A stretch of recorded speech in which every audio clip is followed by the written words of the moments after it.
Hello and welcome to the very first official episode of the African Contingent, the show that gives Africa a voice. My name is Michael Steinbank. Now, we all love an underdog story in sports, don't we? We loved it when Goran Ivanisevic won Wimbledon, or when Greece won the Euros, when Leicester City won the English Premier League. Hell, we even loved it when Lamont Jacobs won the 100-meter dash. All right, I'm not so sure about Lamont Jacobs, but in general, an underdog story in sport is a beautiful thing. But every now and again, the script goes according to the script. Every now and again, Rafael Nadal will play Roger Federer for the French Open, right? The Springboks will play the All Blacks for the William Webb Ellis Trophy. Steph Curry will come up against LeBron James for the NBA championship.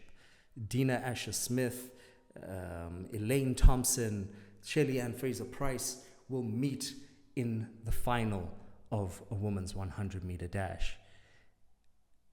And there's a balance to that I really enjoy. There's an element of that when it happens that makes me feel like I understand the world I'm living in. And that can be comforting. Just as I am comforted by the idea that Morocco will meet Senegal in the final of the Africa Cup of Nations 2025/6. Because this is the final we all wanted. This is the final we all spoke about. It's the final we all predicted.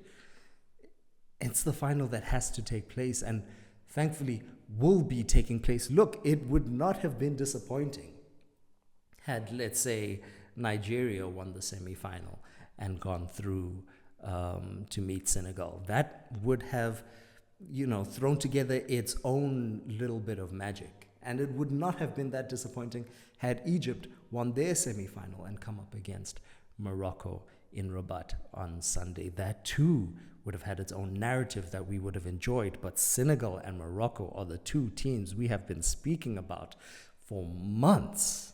So much quality in these two sides. Morocco, the number one side on the continent, and with good reason. The real up-and-coming, emerging powerhouse in world football. Morocco is today what Belgium claimed to be a decade ago. And by winning this AFCON title on Sunday, if they do, they will really be making a statement ahead of the World Cup in the US, Canada, and Mexico in 2026.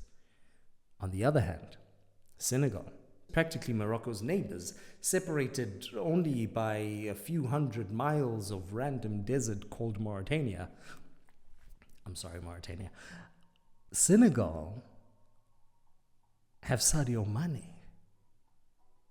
This is a guy who, first and foremost, has done this before. He has led this side to an AFCON title. He has led this side to 3 AFCON finals in 4 years.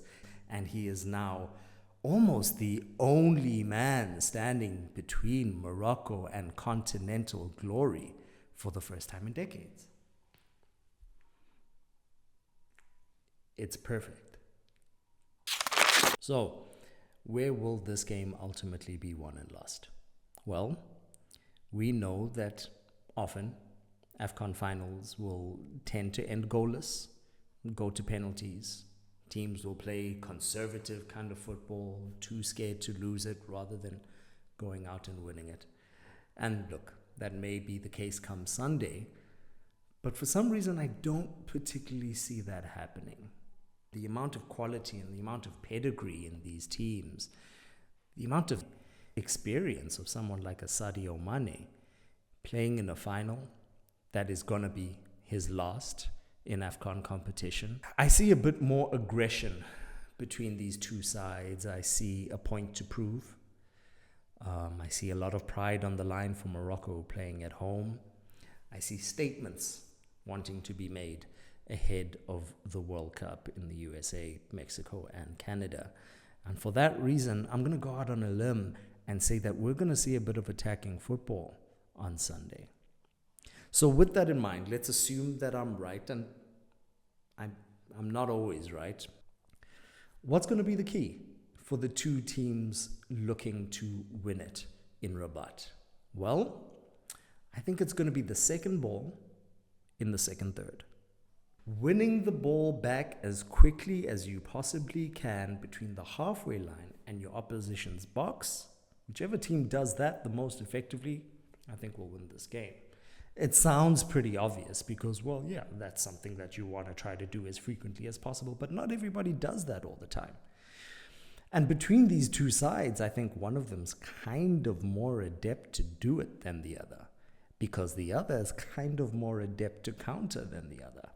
So the one who's more adept to win back the second ball in the second third wants to keep the one who's more adept to the counter attack from exploiting the counter attack, and the one who is going to want to exploit the counter attack is going to want to be Senegal, and the one who's going to be more adept, in my opinion, at winning back the ball in the second third is going to be Morocco.